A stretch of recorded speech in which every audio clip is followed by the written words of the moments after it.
Let's review the instrument menu and the different ways we have to set up or place the N2 total station in topographic control.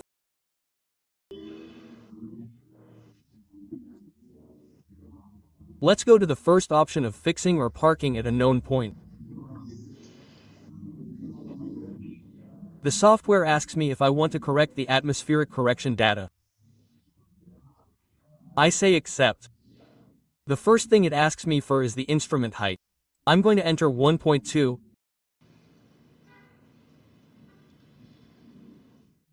Target height. I'm going to work without a prism for this example, so I'm going to leave the prism height at 0. And it's going to ask me to enter the coordinates of the station point. Remember that we had already edited 1 or entered 1 in what would be the point database. I have two options, either to point it out on the map or to search for it in what would be the point database, which is what I'm going to do.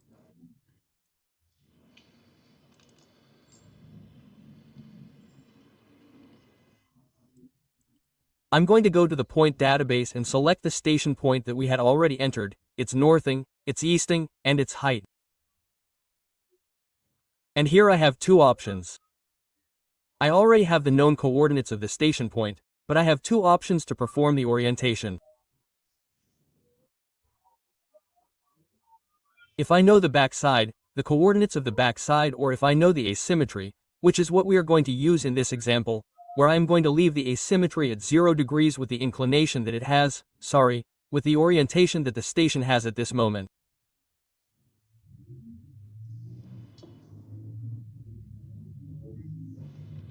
And I simply say next, and it has already adjusted the horizontal angle to 0 with the known coordinate.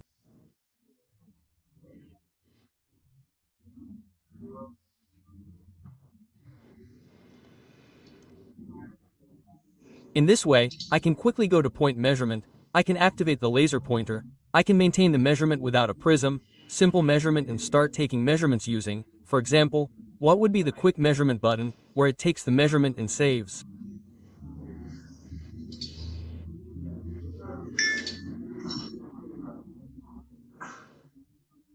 I am going to change the name of the point APT1.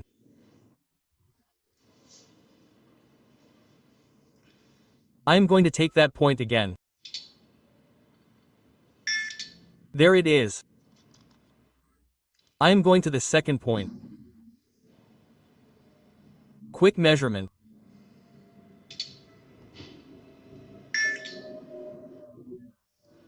And thus be able to pick up all the points that I need.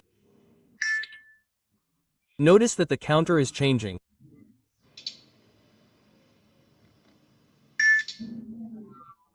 And I can zoom in to see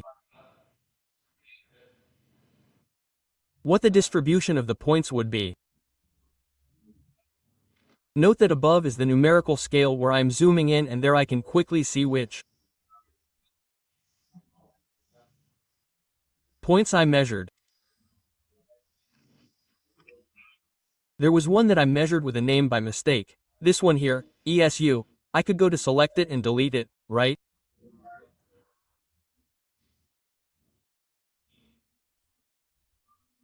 And I am seeing the different icons where the station icon is and all the rest of the points that have been measured with a total station, right?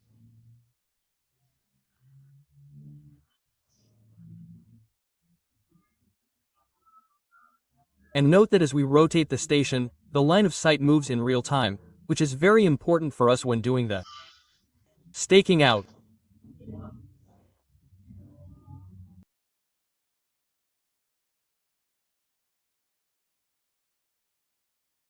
In this way we perform the parking using the known coordinates at the point of the station and performing the orientation using an asymptote.